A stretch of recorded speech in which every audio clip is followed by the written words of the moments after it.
good afternoon, good evening. Welcome to Under the Hood of Caregiving, our November event. And November is National Family Caregiver Awareness Month. And I like to think of it as Caregiver Awareness Month. I've been telling Amy and everybody, I've spent over a decade steeped in doing work around the caregiver. And this is a very near and dear subject to me for so many reasons, looking at every stage of caregiving, from newly diagnosed to the grieving stage, to the different conditions, to caregiving for different family members, whether it be a mother, a father, a loved one, a spouse, a child. It is really moving, really deeply emotional territory. Caregivers are unsung heroes. And 8 out of 10 caregivers are women. And I think it's really important to sit on this number for a second, because women aren't just caregivers. They are raising families, creating families and raising families.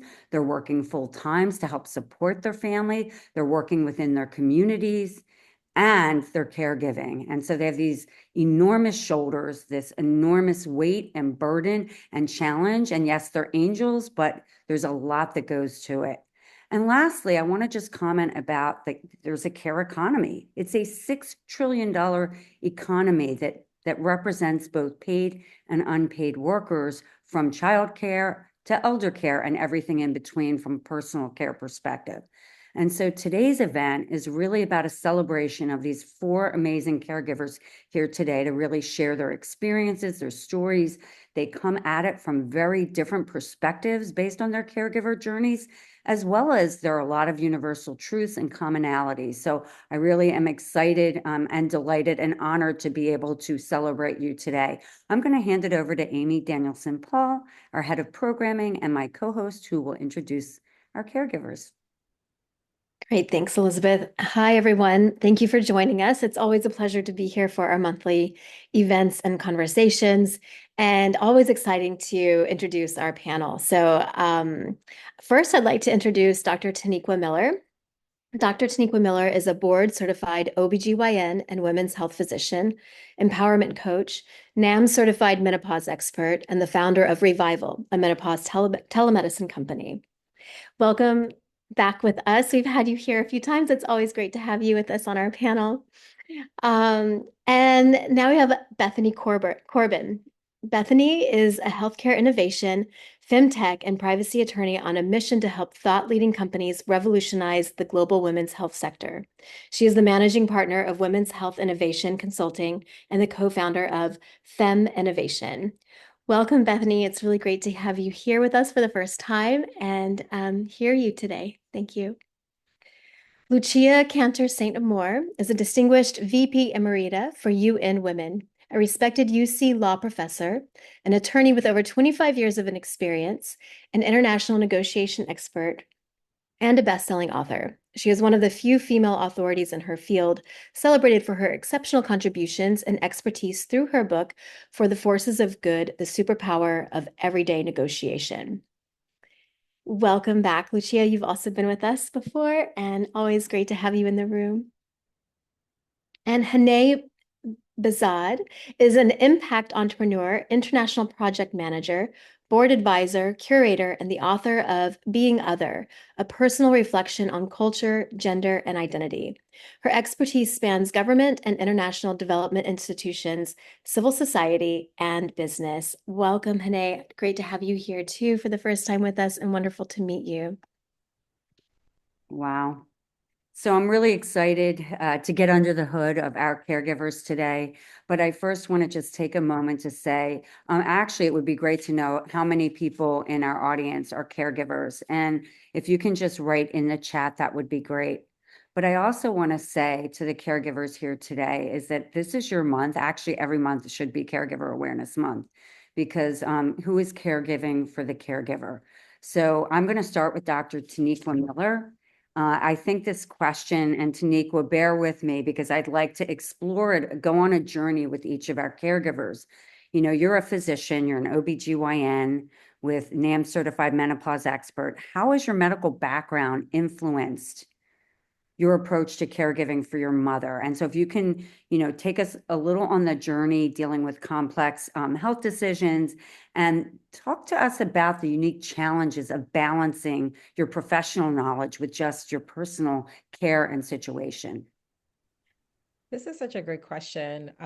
Anytime that someone has been kind of like thrust into a caregiving role, for me at least, I thought that my medical expertise in some weird seductive way would kind of make me better capable of providing caregiving. And yes, there were some parts of my mother's journey in terms of the way that I technically care for her, knowing how to position her, clean her, doing all of kind of like the very technical things of her care that came from my training. But really, my training hasn't really prepared me for navigating the healthcare system. So, just to give a little bit of context, my mother was diagnosed with metastatic lung cancer back in July. The call that I received was I had an MRI and it has this word meta. And I, because of my background, could complete that word. And I said, it says metastatic, doesn't it? And that started a cascade of doctor's appointments, visits, calls to insurance companies, getting into visits, and really leveraging my own personal relationships to kind of expedite not just access to the care, but a full diagnosis, which ended up with a procedure where we received the diagnosis. And again, I say it was a little seductive because I thought that I would have a good handle on how to navigate this. And I found it incredibly unsatisfactory in terms of my own experience with dealing with the healthcare system. I was in academic medicine for over 10 years. I completed prior authorizations. I personally have done peer-to-peers on behalf of my patients, but now switching that hat and being the daughter of someone who was now requiring phone calls and relying upon a healthcare system that is very inefficient, that is poorly understaffed, was at times very maddening. Most recently, we had an incident in her hospital stay where a medication error occurred. And I even remember going through that very objectively, feeling like, yes, to err is human. There was a huge medical report on this. I completely understand, but still navigating that, saying, wow, I could not protect my mom in this situation. And here I am, this physician. Not to mention that I am the only healthcare provider in my family. And so I am the person that everyone kind of goes to for information. And I can't help but be very almost robotic in how I respond to inquiries about prognosis and outcomes. And I'm very data driven. And when you're caregiving, though, that definitely bleeds over because sometimes I feel like even in my caregiving, I'm robotic and I haven't successfully been able to kind of like untease the two identities that I have here of being a healthcare provider and being the daughter of someone who's dying from cancer. And so it's been a really tricky dance for me as I've been navigating this. Thank you for sharing that, Taniqua. And I can only imagine. I mean, it's tricky when you're looking at the clinical side and the human side. I mean, how does that make you feel? I it has brought upon me this great deal of empathy and compassion for all caregivers who don't have my nimbleness in navigating, who don't have the resources, just the amount of money that has been spent to help support. And we were giving, my mother was living with me. And so her condition progressed to the point that she could no longer walk. And so toileting became an issue. Like there were so many things that my husband and I both were literally providing this level of care, but when we were at home, having to hire people to be able to do it, and just the I'm grateful that we have the resources, that my mom had the resources to have this care in the household, which relieved a good bit of the burden. I mean, and we're talking about almost 50 hours of care, and yet, and still, it was still incredibly stressful, not just to me, not just to my spouse, but also to my three children who are watching their family member kind of suffer through this. And I can only imagine how families who are not, well equipped either financially or socially to be able to bring in all of these groups to support the household, how they're able to really be able to survive during this. And survival may seem like an over like I'm speaking a little bit more, but there were times even in my own household where there was a lot of conflict. There was a lot of pain, there was a lot of behavioral stuff coming up for my children, and we don't have a lot of support in our society for caregivers to just turn the pressure valve off just a little bit, release some of that steam for their support. Yeah. Wow. I mean, I don't even, there's so much, I think that you unpacked that well, but there's so much, below the surface that goes on to dealing with that. And so I just want to say that I celebrate you. We celebrate you and applaud the amazing work you're doing. And your mother is so lucky to have you because of all of your experience, as well as your heart and soul and being able to be around the family. We'll come back to you. We're going to move on to Bethany. And Bethany, I'm really thrilled to have you in this space and really share your story. From the moment I met Bethany, I would say nearly a year ago, the description and your experience and your journey has been pretty profound in terms of caregiving. What would you say some of the biggest challenges you faced as a young caregiver? And it would be great, Bethany, if you sort of took, as I said, take us on a journey. But how has that shaped the responsibility, your view of caregiving as an adult? Yeah, so my caregiving journey actually began when I was 8 years old. My mom, unfortunately, had an unknown illness. And so one day, she was a physical therapist working two jobs, and all of a sudden she collapsed on the ground. She couldn't move. Nobody could tell us what was going on. Her muscles wouldn't work. She couldn't speak. And this happened repeatedly over a number of years. We went to the doctors, and unfortunately, every single test was run, and they came back and told us it was all in her head, that she was faking these symptoms. We lost my mother's income overnight.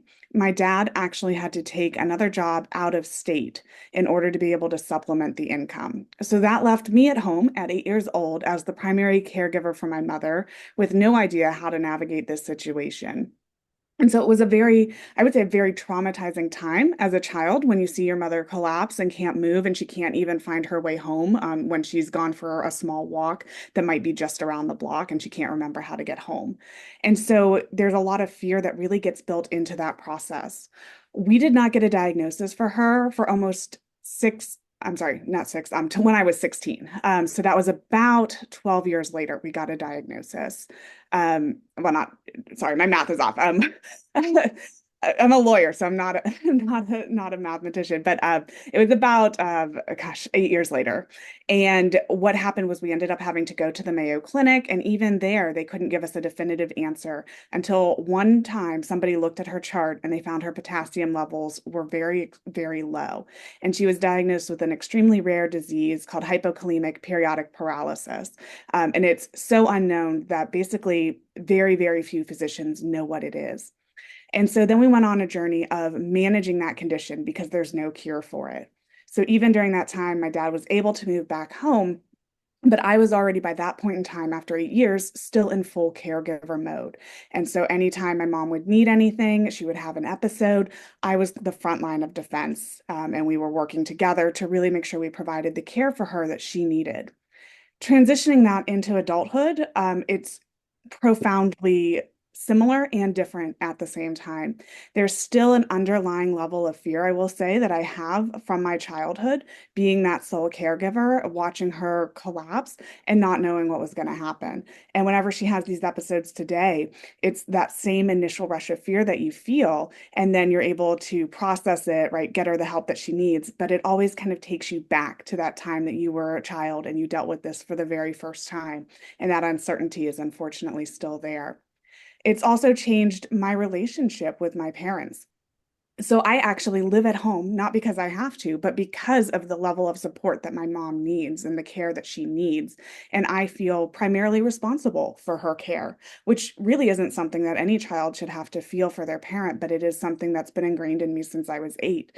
And my dad would often tell me when he would leave each weekend, say, you're responsible for your mother. And so that has really stuck with me into the adulthood years. And it also has transformed the way that I interact with others. So, for instance, if a friend or a different family member is sick, I'm often one of the first people responding because I know how to react to that situation. I'm used to taking on that extra responsibility and providing that level of care. I will say that has been hard to break from. We've really started as a family making a very conscious effort not to take on more than we can handle because of the caregiver burnout and the symptoms that you can get for your own health from being a caregiver for so long. So we've actually started to say no. We've started to prioritize who we're able to help within the family and who we're not. But because of our deep, longstanding experience with caregiving, we are often that first line of defense. So that I will say has been something, both a challenge, but also something that's kind of profoundly similar to how it was in childhood. Wow. Well, first of all, thank you so much for sharing that. And, I think you said it, no child should have to experience that as a child and have to worry about that. But to have that go on and be sustainable throughout your life, I think is just, there aren't really words other than to celebrate you. You're heroic in my mind. You're all unsung heroes. But I think, what I'm curious about, Bethany, and I know we're going to ask you a second question is, how is this making you feel? Like, I mean, you've gone into, it's interesting to see the work you do. I don't know if there's a relationship or not to the work you do now to caregiving, but, if you want to describe a little bit of that, that would be wonderful. Yeah, absolutely. So it's interesting. This experience with the healthcare system at a young age really shaped my desire to go into healthcare as an adult, because I never wanted to see another individual treated how my mom was treated during all of those medical appointments. And I didn't want anyone else to have to experience that same uncertainty that I had. So, as I've already proven today, math is not my strong suit, neither is science. So, becoming a doctor was not going to be on the table for me. But I started to think, how else could I impact the system in a way that would align with my expertise, my skill sets, and my passions? I ended up going into law and specifically into healthcare law when it kind of all came full circle and I had my own women's health experience very unexpectedly. It was really a full circle moment because I too ended up at the Mayo Clinic, and I ended up having to have a 7-hour procedure for something that 80% of women will actually, potentially get in terms of what I had was fibroids, but they were actually so large because they had been missed by my healthcare provider that they were crushing my internal organs. So that really led to the work that I wanted to do in terms of helping other individuals in this space, specifically in the women's health space, because we are 80% of the caregivers. And we have a lot of purchasing power when it comes to healthcare decisions, both for ourselves and for the people that we are caregiving for. And so I then transformed my law practice into providing insights for innovators in the women's health field and helping them bring those products to market faster, whether it's for themselves, for their friends, for their family members that they're helping to caregive for. And that's really what I focus a lot of my work on, is getting that information out there, helping people connect with those types of technologies that are on the market. And then I'll also be writing a book on that topic as well. And my hope is that it will help not only the innovators out there, but also all of the individuals and women who want better healthcare for themselves and for their family members. Thank you for that. And I think it's interesting, Bethany, because I go back to the concept of who cares, who is caring for the caregiver. So your comment around having suddenly you were diagnosed and had a condition with the fibroids and having that something, you're so busy taking care of your mother that the caregivers aren't taking care of themselves. So, I want to explore more with you. We'll come back to you. We're going to, but thank you for sharing that. I think it's really important to note, I want to point out, is that all of you, all caregivers are so busy caring for others, they forget themselves. It's typical, mothers are so busy caring for the families, they're the last to put on the oxygen mask. And so I think if anything, a message coming out of this should be putting on that oxygen mask, because that allows you to do your job as a caregiver better. In any case, we're going to move on to Lucia. Lucia, you have had a very interesting journey. It's been a long-standing one, not too dissimilar to Bethany's being a long-standing one, but this is with your son. And so, it would be great if you could share your experience from when your son was a young boy, when he was newly diagnosed, to as he's grown up, and how your caregiving role has evolved now that he's an adult, or a young adult, if you will. Yeah. So you talk about who cares for the caregiver.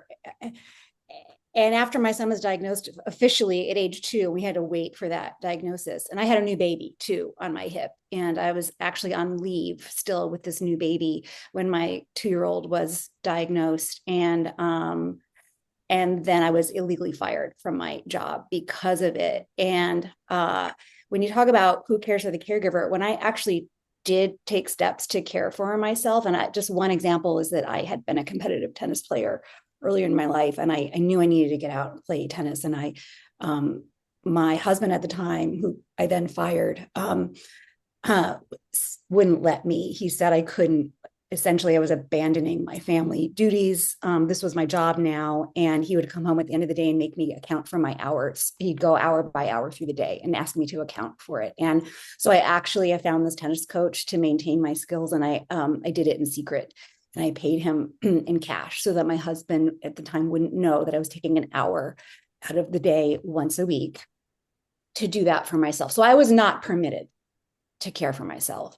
Then I was illegally fired at a time when, so the short answer to your question is I thought my life had ended. Like I thought my life was over. And I even said, I said it out loud. I said, I will never be happy again. Now, I'm not wrong very often, but when I'm wrong, I'm really wrong, because I made a spectacular comeback. All right. It took a minute, but I did. And caregiver discrimination was not a thing at the time. It was not a protected category under the law. Now, I was a lawyer, and I happened to be an employment discrimination lawyer. So, and I had been fired by an exceptionally powerful employer, like the most powerful employer you can imagine, a Goliath. And they didn't think I was going to do anything about it. And caregiver wasn't a protected category anyway. And after I peeled myself up off the floor, I got mad. And when I get mad, I get busy. And I sued them based on gender. It was a gender hook because of the statistics on women, 75% of them, being the caregivers. And that took off. It got attention. It ended up being a New York Times Magazine cover story. It went to the Equal Employment Opportunity Commission, was presented, and guess what? Caregiver status became protected in San Francisco. So I, like others here on this panel, was like, oh no, like, we're gonna do something now. Like, it's time to get busy.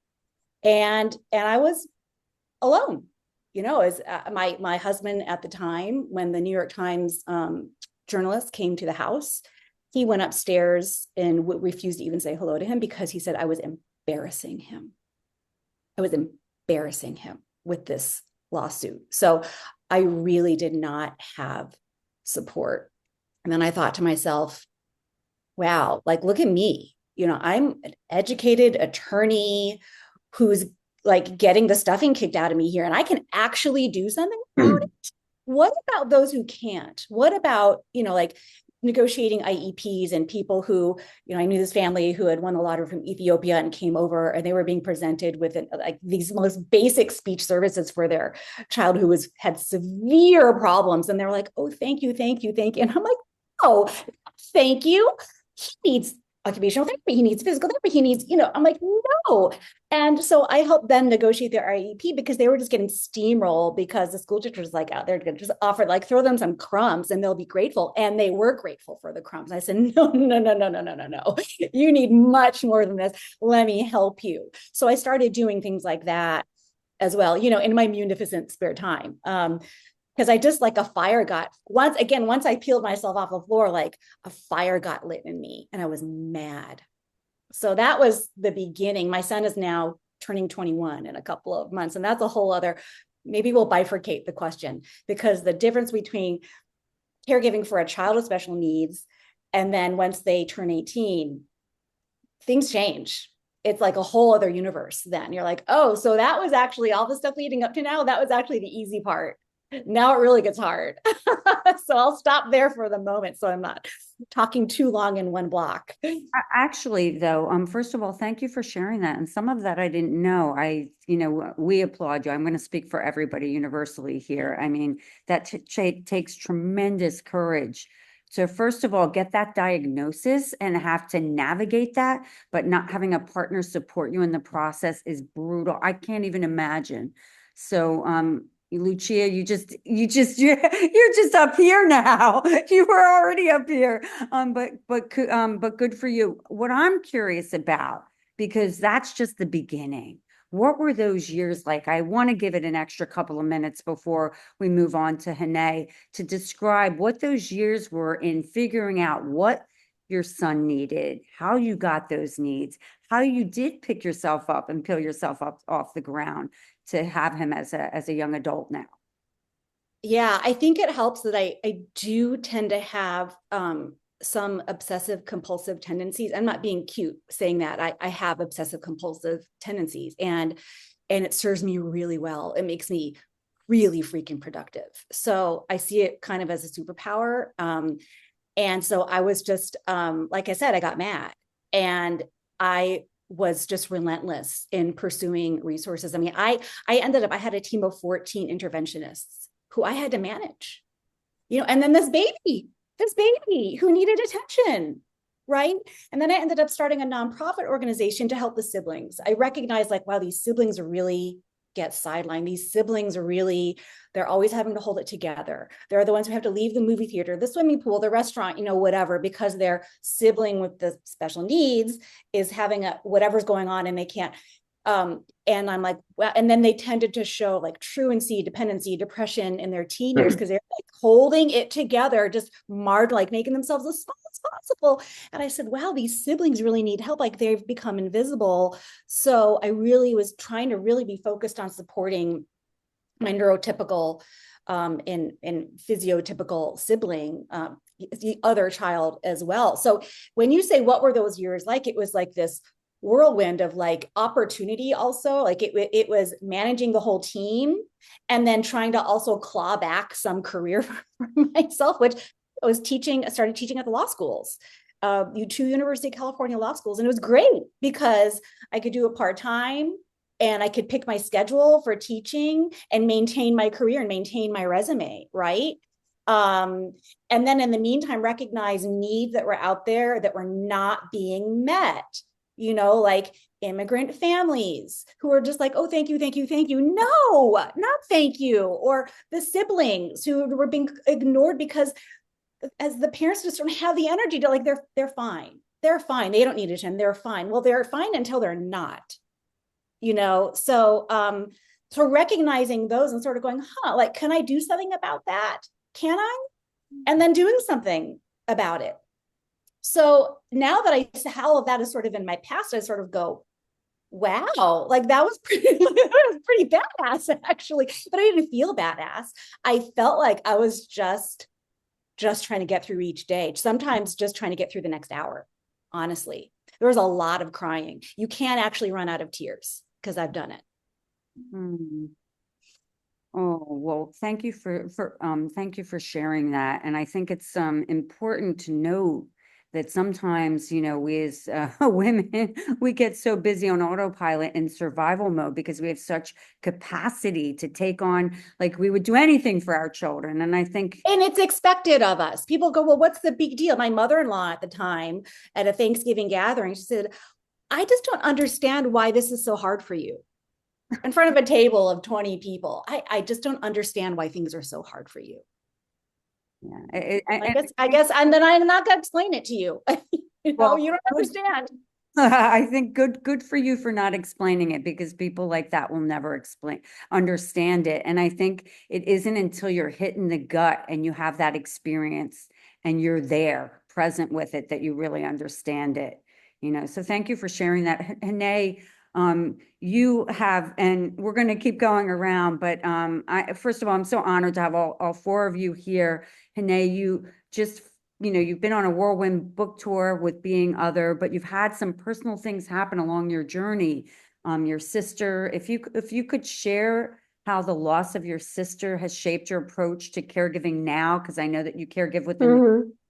And also, talk a little bit about the aspects of the experience that influence how you take care of others and how you think. Thank you so much, Elizabeth, for having me. It's such an honor to listen to those stories. I'm very humbled and really touched by what's been shared so far. So Elizabeth, you mentioned one experience that's been foundational in my identity, I guess. When I was 16, my sister, who was then 24, who had battled cancer and lymphoma for a year and a half, passed away. And it was, it was obviously a massive loss for me as a teenager, as a human being. I was so attached to my sister. But also it's been a moment where I started reflecting on the journey of my family.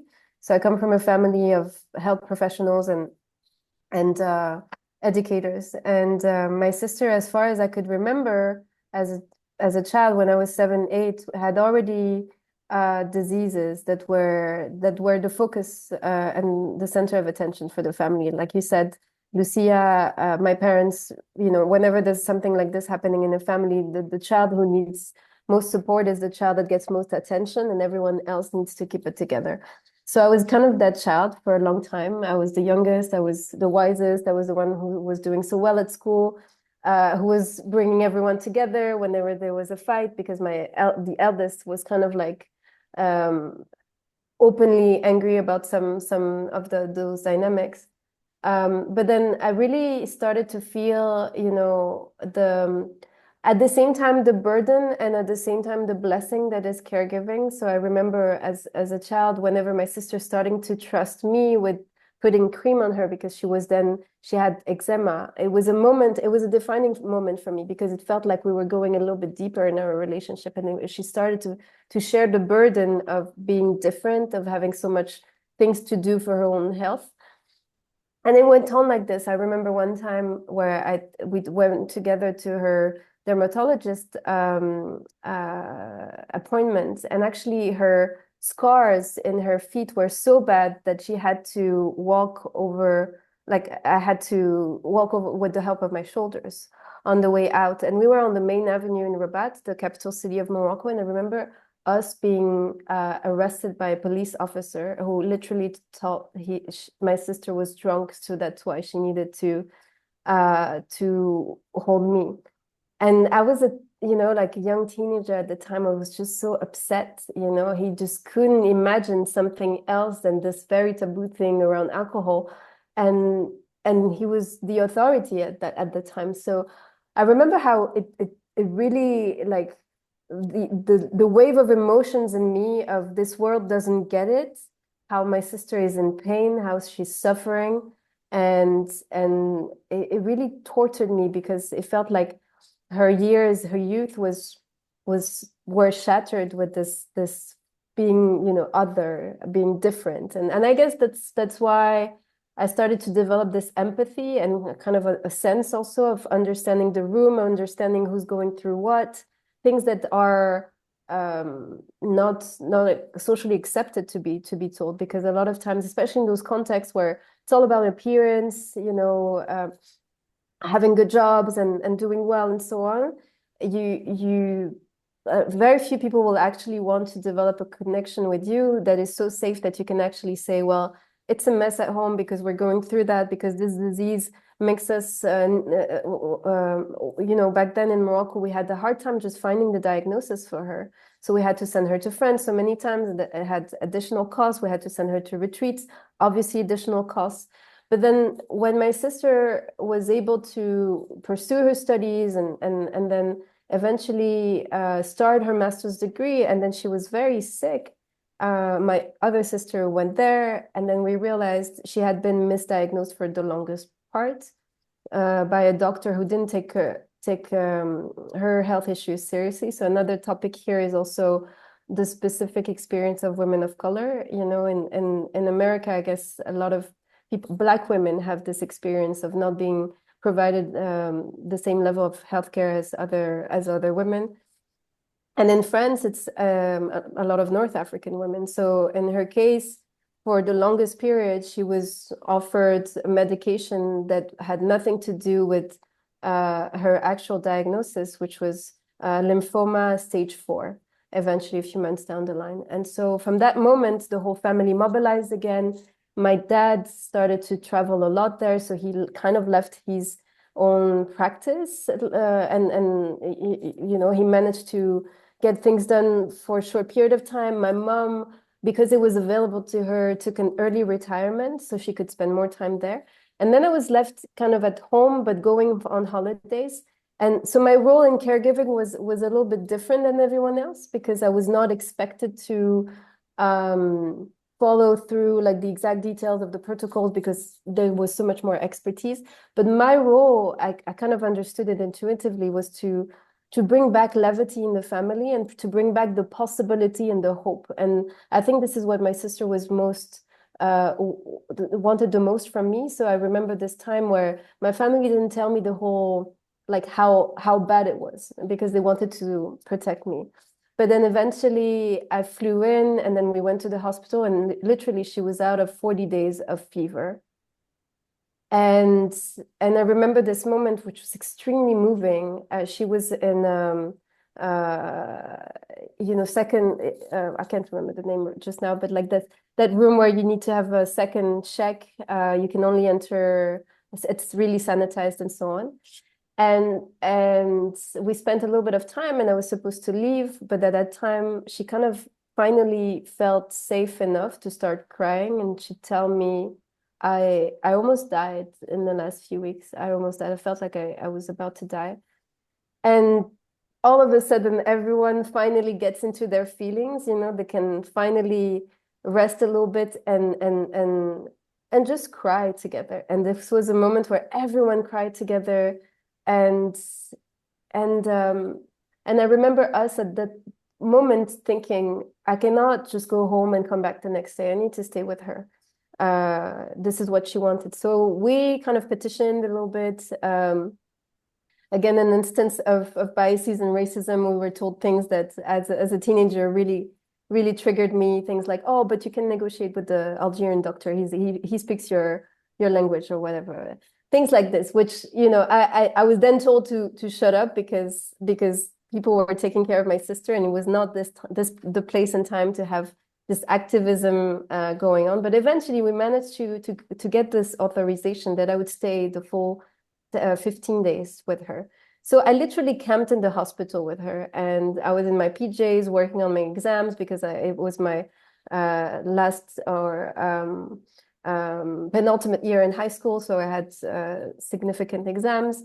But then, we just brought back joy, and we put music on, and we watched movies together, and we made the world again. And literally all her exams were so much better. Like her cells got up and so on. And to the point where the nurses came to me, and they were like, you should have come earlier. And I was almost mad at my parents, because they wanted to protect me and keep me in high school and as if everything was normal.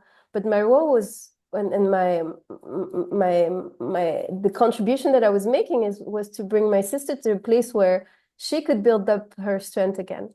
Eventually, the story ends sadly, because 2 months later she passed away. She was about to receive an allograft, and we were not compatible, unfortunately, neither my other sister nor myself. But of course, this experience shaped the way I see everything. It shaped the way I see life, the way I walk through life. So first of all, everything that I do needs to be extremely meaningful. I see the caregivers, even when they're not seen. I see, what that means to have to support your sister on the other side of the planet, or your brother or your parent, and keeping your job at the same time, and the economic pressure, and so on and so forth. I see it also through the lens of coming from a place where the healthcare system are not so sophisticated that beyond the family you receive support. It's not the case in Morocco. So if you don't have family that back you up financially, you don't have access to quality healthcare. And it's the case in France. It's the case in a lot of European countries. A little bit the case in the US, but it's also very complicated. I think it's shockingly unfair if you don't have access to extra insurance and so on and so forth. So I'm so glad that you, Lucia, and other people are pushing the needle for the caregiving role as well to be supported. But yeah, ever since that moment, I started seeing more of why care is so important, to the point where now it's shaping even my vision of innovation, of economy, and so on and so forth. So now, I partake in a number of global change-making networks and some places that are quite influential at times. And there's an interesting shift in vocabulary that I find there positive and hopeful, is this shift from shareholder to careholder. So people that really act from a place of care when it comes to their role in the economy. So which is why, for me, what we're having as a conversation here needs to be spread to the rest of the world, because there's so much wisdom in the way caregivers are showing up. Of course, it is sometimes a burden. Of course, because you're stretched. You have to be this person at work and this other person at home and care about someone who has extra needs and so on and so forth. Just a couple of months ago, and you're right to mention, Elizabeth, I was in the middle of my worldwide book tour. I go to 12 different countries, something mostly self-funded, so it's a lot of work. I also organize it, so enormous work. And then I come back home in Portugal in September, and my mom timidly shares to me, I've been very sick for a few weeks, and I'm stressed out, and I need to get a sort of surgery to make sure that everything's all right. And at that point, I'm just like, of course you're not going to go through this alone. Like, why on earth are you thinking that you would be going through this alone? So I insist, and I organize, and then eventually I go there and I come with her. And finally, the diagnosis went well, and the procedure went well. But she was so stressed out before, and then for me, it was also, I was stretched thin, obviously, but it was so important because I could not even imagine a world where any of the possibilities of the outcomes of this procedure would be that I would take it from like far away. I had to be there. I had to be in person. I had to be sitting with her. I had to be taking some of her, stress and insults sometimes, and then making jokes and bringing levity into it. It was just so important. And then eventually my other sister came, and that got me to think about the privilege that I found there in the situation that I was at. Of course, a number of pressures on me, but then I can do things on my own terms. As in, if I need 1 week to be with my mother for just a procedure, not something that has been diagnosed already, I can do it. How many people can do this? Very few. And I kind of explained to my mom, like in regular jobs, if I was just like working in a company in Portugal or France or the US or Canada, I would not have been able to take a flight and be there for my mom just for a week. And, as an entrepreneur, I can get a little bit of that flexibility. I can reprioritize, and thank God I can do this. And it's one of the reasons I do what I do and take the risks that I do. But I also think that the conversation needs to shift in the workplace, because everyone at some point will be called in a role of caregiving, and they will have like extra pressure, extra stress, additional needs, financial needs as well. And if the workplace is not able to show up in a beneficial way, what is it good for? It's kind of my question here. So can I say something about that? Yeah. Because I don't know about, I'm not sure where you're living now currently. Is it Canada or Portugal? Portugal. Okay. US companies are actually losing $35 billion a year by not tracking caregiver status of their employees, and then implementing policies and procedures and practices to support them. So it is actually bad for business. Yeah. And no, that's thank you for sharing that, Lucia. And And Hene, I would love to go on. We have some more questions, but I do want to, first of all, thank you for that share. I think that's really interesting. And I think you hit on something. Once a caregiver, always a caregiver. But I also say, I think it's like so intuitive to women to just jump in and run to that roar. Whatever the roar is, we just run. Doesn't matter. I'm looking at you, Bethany. If you're 8 years old, if you're 30 years old, if you're 16 years old. And I also want to cite, Hene, that at 16, I can't imagine, it's such an impressionable time of life where you're just starting to really become like fully independent. You're working on thinking of going into university. And here you have this, and it's like, how do we show up for our families? So, we'll come back to that. I'm going to move, if it's okay, I want to move to Taniqua. These stories are just amazing, and I can see the different perspectives and the different angles really offer huge insight into not just the experience, like every aspect of caregiving and what it means to us on an individual, on a collective, on a community, on a societal level. So I just want to highlight that. But Taniqua, since stepping into the caregiver role, because it has been pretty current, you have shared that you're an only child, so this burden's on you. What personal insights or emotional challenges have surprised you about this? And especially as you support your mom on this journey. And then a second part to that, if I could ask, is how has this experience impacted your perspective on patient care, as a clinician? So, I mean, there's the side of your journey and. So one thing that I think, and I wonder, everyone's caregiver journey is very different, but one thing that I didn't really anticipate, I always knew that as an only child, I would be the primary caregiver. I didn't realize that it would be this early kind of in my own career journey, my parenting journey, and here we are. But my expectation of others, I've really been grappling with this. And, my husband and I sit down and we talk objectively. I'm an only child. My mother's an only child. My grandmother who's alive well, this is our nuclear family structure, the three of us. And I had this expectation that there would be someone somewhere in our kind of broader community who would be on the ground with me. And they're not here. And so when I hear, Lucia, you say you're at Thanksgiving and someone's like, why is this so hard for you? I haven't received that piece, but I have received this idea that you've got it.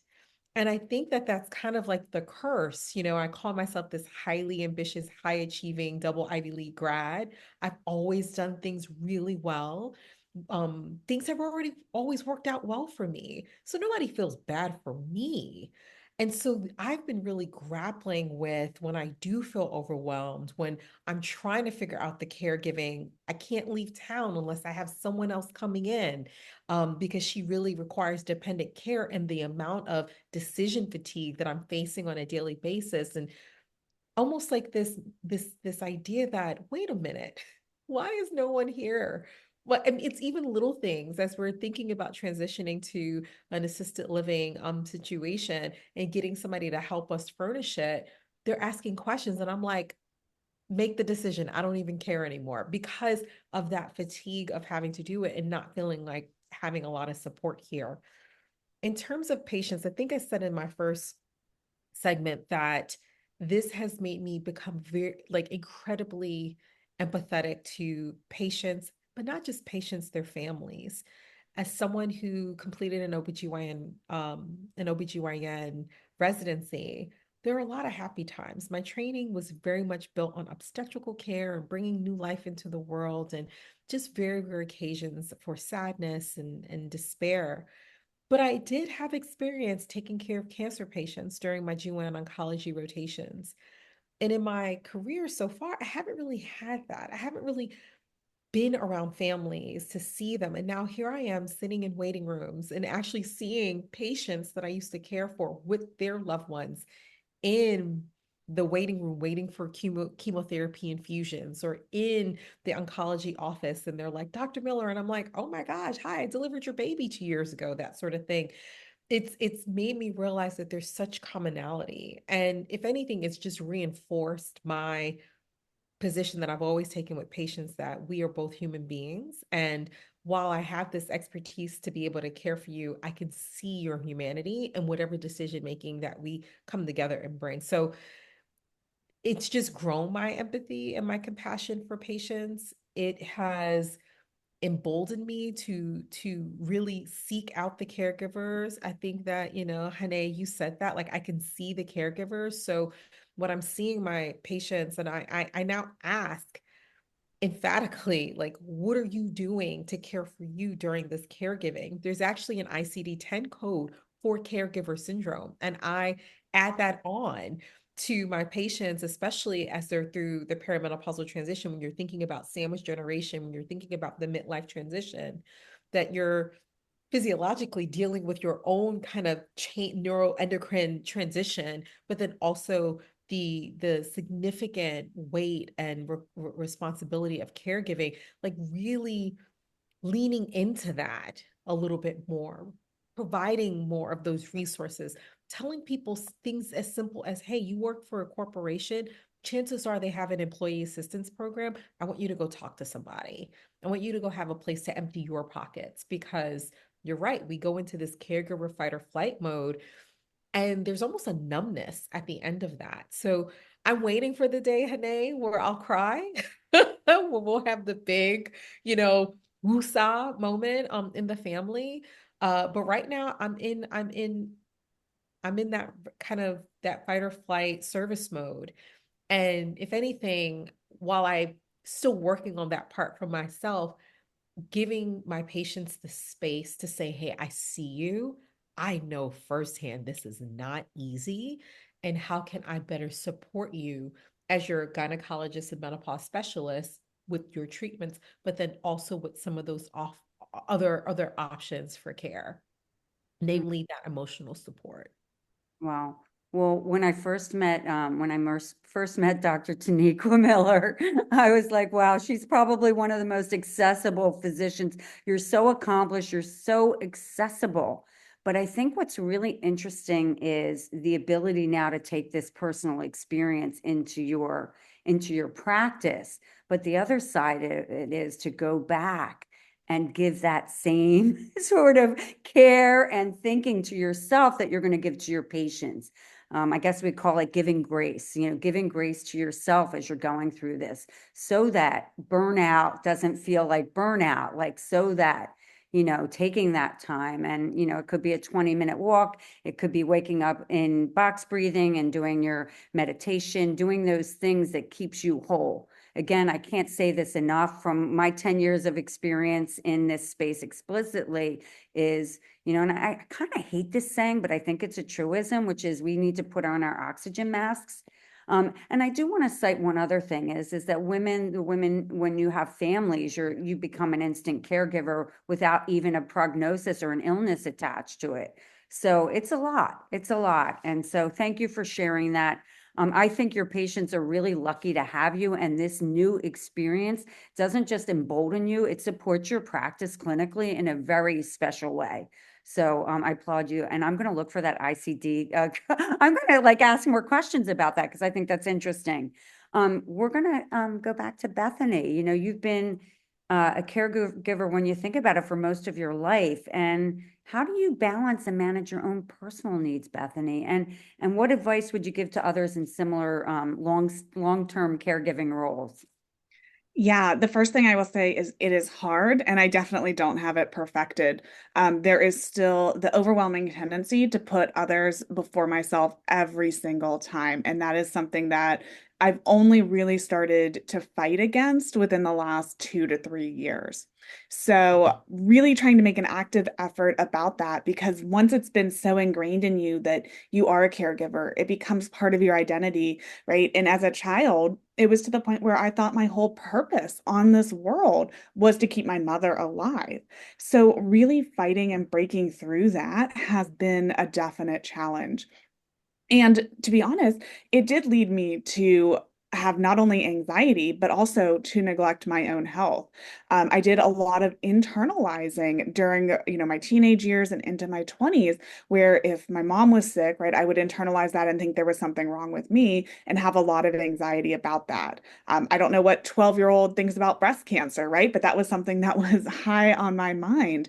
And it's just because of a way to deal with the anxiety. And so I still have effects from that today, and kind of that lasting anxiety that still occurs as a result. And that's something as well that, through self-care, I'm really trying to overcome. What I will say too is, really prioritizing yourself and understanding that you're not going to get it right every single time, but doing, something that you enjoy, whether it's an hour a day or a couple of times a week, just to make sure that you're making time for yourself is absolutely crucial. And it's something I did not do for the longest time. I would drop everything that was going on and race over to my mother's house, when I was in college or law school, if there was something that she needed. And so I sacrificed not only self-care, but a lot of socialization time with friends just to make sure that I was available for her. And it's definitely hard getting that back, because once you've gotten into such an ingrained pattern, it's so easy to perpetuate. An object in motion stays in motion. And so for me, continuing to put others above myself is something that I do. What I've started to do in the past 2 to 3 years is really focusing on, with my doctor, making my care a priority and talking through what should I be doing? What types of exercise or activities are going to make me feel like I'm validated or like I matter in this world beyond just my mother. And so I've started that conversation with my doctor. We've been finding some great activities there. I've also had to have that conversation with family members and friends. And I will say that is extremely hard, because you know how much they're going through, and making sure that you're talking to them and telling them, right, this is what I need as well for me to feel like I matter in this world. So I have been doing that as well, in terms of telling them, you know what, an hour a day, I'm going to do this, or I'm going to be unavailable for 2 hours each day at this point in time. So if you need something, call, this backup person, or call, or, have a backup system in place. And that way I'm able to disconnect and really focus on what matters to me. So that's been really helpful to do. And I will say it's baby steps, right? It's not trying to completely change, right? Or saying no to everything. It might be, for instance, we have, unfortunately, a lot of family members that need care right now. My Nana is, 84 years old. My great uncle just lost his wife, and had to have back surgery. My uncle lost his wife, and he has diabetes, that actually impacts his ability to get around. And so we've kind of taken on all of that. And now it's saying, okay, who else is there who can take on some of this, and letting go of some of that control. So it's not saying we'll never be there for you. It's saying, hey, you need somebody to look at your medical records chart. How about XYZ person does that one task for you instead? Instead of calling us as your first line of defense, maybe we're the second line of defense for certain things. And starting to build those structures has been very helpful, and also hard to do, I will say. So I commend anyone who is doing this and going through, and just starting out slowly and trying to find maybe, 30 minutes to an hour a day to prioritize you. Mm. Well, thank you for sharing that, and good for you, Bethany. That's a huge, huge, like start. And you are so deserving. I think you also bring up, by Taniqua, sorry. Thank you so much. Bethany, I think you bring up a really good point though. And, I've spent a lot of time in this conversation with Lucia about belonging and mattering as the word. And I never thought of it in the context of being a caregiver, having been a caregiver for what, 25 plus years, without being specific to your age, where like you don't feel like you matter, and taking up space and putting out our elbows and figuring out. And I think it's really important to know that you have a community of people who support that, it's a requirement. You are equally as important. And so thank you for sharing that. And I think that's a huge message to all caregivers, is really to go out and ensure that your fellow caregiver knows that they matter. Because without you, your mom probably wouldn't be here today. When you think about these journeys, I'm looking at Hene now. Hene, without you in that last 15 days, you brought so much joy to your sister. No, she didn't survive, but the joy you brought her at the end of life was extraordinary. And Lucia, the work that you continue to do in honor of your son to create and make sure that his life is set up in a way where he can be happy, and also that you have space to have a life. And so I think, I think that's really important. So thanks for sharing. I'm going to move on. I don't know if I'm moving fast enough, but I think this is such a rich and important conversation. So as we go in and we're going back to Lucia, what advice would you give to other parents who have similar situations with special needs, and particularly as their child goes through and starts to evolve and enter adulthood? Yeah, I have to piggyback on something Bethany said at the very end. She said, for just 30 minutes or an hour a day. And it reminds me of when those 14 interventionists, when my son was 2 years old, and for years there were 14 of them, and that we go to occupational therapists, we go to physical therapist, we go to the neurological music therapist, we go to the speech therapist, and they would then say, we'd be leaving the appointment, they'd say, so just at home now for just 10 minutes 3 times a day, do this to keep his, now for just 20 minutes twice a day, do this, speech therapist, do that. And I wrote them all a group message, and I said, listen, all of your for just 10 minutes as many times a day, that adds up to another 3 hours of my day. And I just want you to know that, because it's like, I do have this, and it seems so harmless to you, but it really all adds up. And speaking of things adding up, this is going to now answer your question. The advice I would give is get help. Help is out there. That is probably my number one life hack. I have 2 of them. One is showing up. The other one is that when I need help, I get it. I go out and I find help.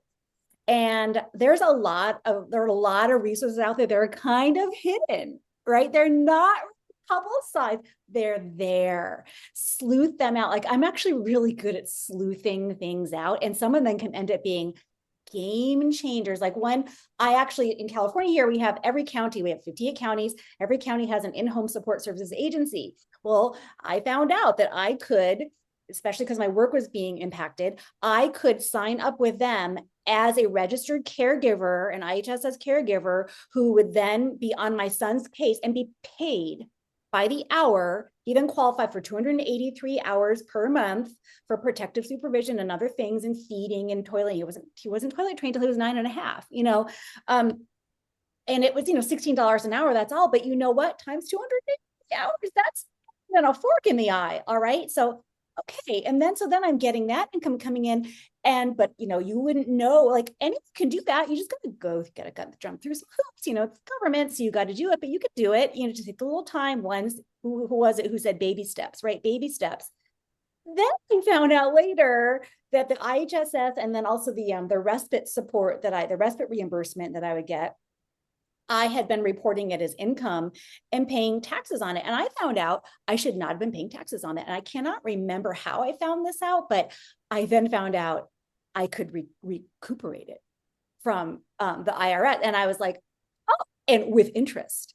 And this had gone on for like 10 years. So I was actually able to find a special needs accountant, and she charged something like, I want to say like $3,200 or something, which I know not everyone has that, but I don't even want to tell you the amount of money I got back with interest for 10 years of having paid taxes on IHSS support that I wasn't supposed to take.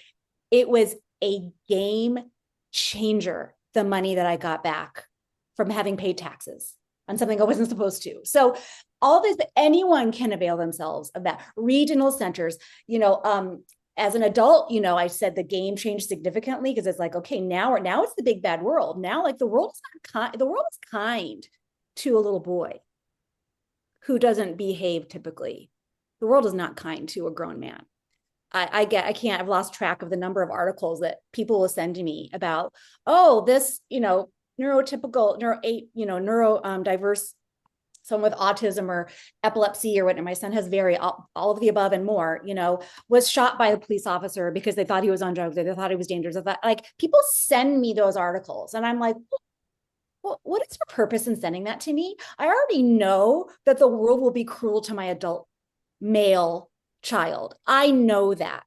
So that is one significant thing that changes. It's like, oh, he's an adult now. He could be perceived as a threat because people don't understand. The police might not understand. Police are getting training on that, though. Number two is it's like you're kind of protected in the public schools, the IEPs, and they're imperfect. But if you can advocate really well, you can get some good stuff.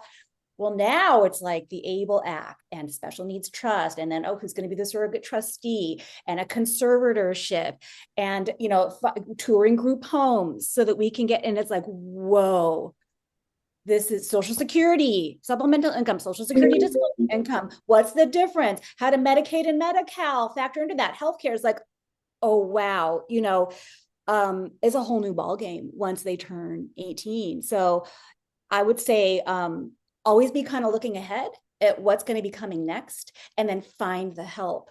And there's a lot of help and free or low cost resources out there. Plan ahead, get help. Thank you for that. And I think that's amazing. Your son's so lucky to have you. I had my daughter's best friend in high school had an autistic brother, and the parents spent the navigation through the system to ensure that he got the absolute best care. So it is out there. You're right. You have to have parents or siblings or whoever is in your community, your personal community out there supporting and advocating for you. So I think that's a really great recommendation. Thank you for sharing that. We have one last question, Hene. We're coming back to you. This is a kind of a different question than, because I think you've shared so much, and I'm kind of curious, like, you shared that your mother recently had some health challenges, and of course you ran to the roar, and she won't be alone with that. But you also spoke to the fact that, once a caregiver, kind of always a caregiver, you see caregivers. It would be wonderful with the last question, if you could share sort of your experience with that and how you think about that, as we communicate with the audience, like what words of wisdom would you give? Yeah, thank you for this question. First of all, I want to say thanks to Lucia, who shared with a lot of enthusiasm her tricks and her tips, actually, to take the brighter side of things. Like, once you make it a game and you're like, okay, so these are the elements of the game, it's the components of the game. I'm gonna keep on showing up in the best possible way and make the system work for me. I think this is a fantastic mindset to share, and I hope you continue sharing this with a lot of people that need to hear this when they're completely overwhelmed with news over the health of their loved ones. So I'd say, for me, coming back to the question on caregiving as a role modeling for how we do business, because actually it is a fast track to human growth. All of us here, having experienced the difficulties of being put in such a situation, so the overwhelming emotions, the intensity of the emotions. I was looking up before the session the root of the word care, and apparently it has German roots that have to do with anxiety and sorrow. And so all of us in those places, we had to develop tools, an emotional toolkit that is unique to those experiences. So the capacity to transform almost immediately setbacks into sources of hope, into capacity for action, and so on. Even if it's in survival mode, it is kind of a superpower. So I think all caregivers have a right to, and almost an obligation, a responsibility to teach those superpowers to the rest of the world. And of course, a lot of times, there will be a pushback because people can get overwhelmed. You don't want to kind of just throw the hot potato of intense emotions and difficult situations here and there, but it is actually a blessing. So walking with that understanding that it is a blessing, that it is a learning, that it is something to be that holds society, holds families together, and holds communities together, and thus holds societies together.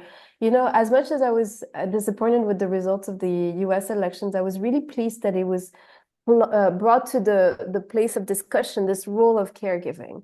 And the term came back again and again. So people will keep on reflecting on this role, and hopefully will make decisions accordingly, and we'll keep on pushing because it is necessary, not just in the US, obviously, in all other places around the globe. But my hope, and this is what I'm witnessing in places of, again, some sort of influence, like global leadership platforms, say Davos, or other more exclusive places where it's all about social entrepreneurship and supporting philanthropic giving and so on. It is bringing this notion of being a care holder for an issue or for issues, for societal issues, which is why I'm thinking there's a path there to really elevate the role of caregiving as a model of leadership.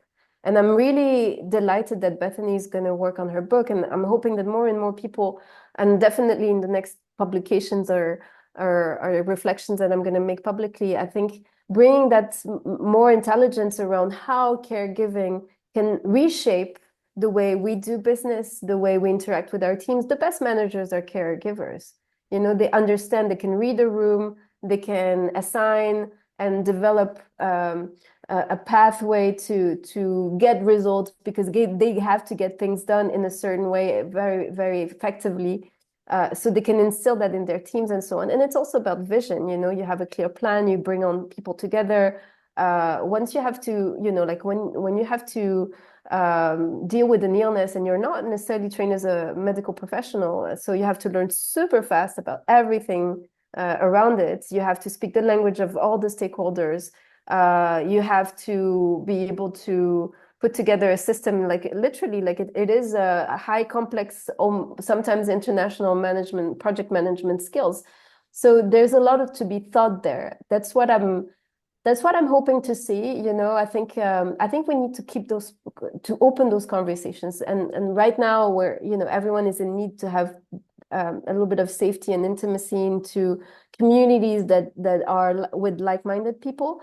But I think we have a responsibility to really instill that into other people. And whenever we see another caregiver, we see them, we have to tell them in one way or another. And then whenever we have an opportunity to get a conversation, just to make sure that people are reminded, this is actually the sense of life. Like, this is the truth. You know, we're not born to just float and maybe do work in a non-integrated manner. We're here to show up as human beings, and sometimes the universe wants us to show up in a way that is challenging in such capacities. But it's been there forever. All previous societies, generations have eventually showed up, and when they haven't showed up, they have carried trauma for not showing up.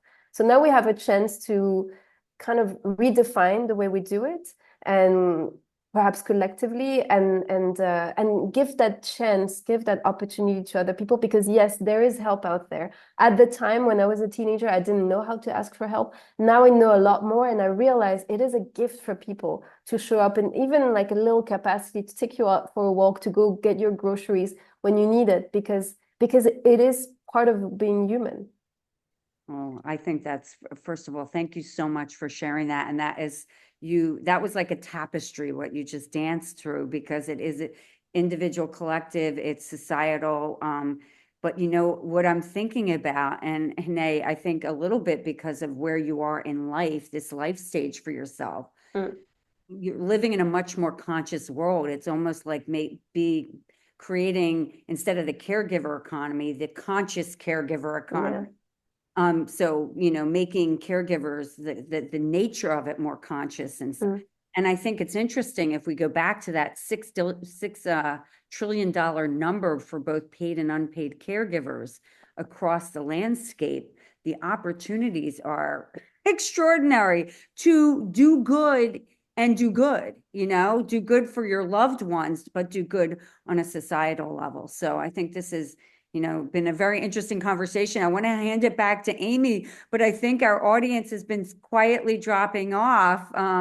So I don't know if there's anything you'd like to share, Amy. This has been a very inspiring conversation, very heartfelt, and thank you all for sharing your stories and sharing your hearts and bringing more wisdom to this conversation for us all to learn, and for us to also be able to look out in our circles of friends and people and strangers that we come into contact with, and to see the caregivers, and to be able to be sure that we acknowledge them and step in when we can step in.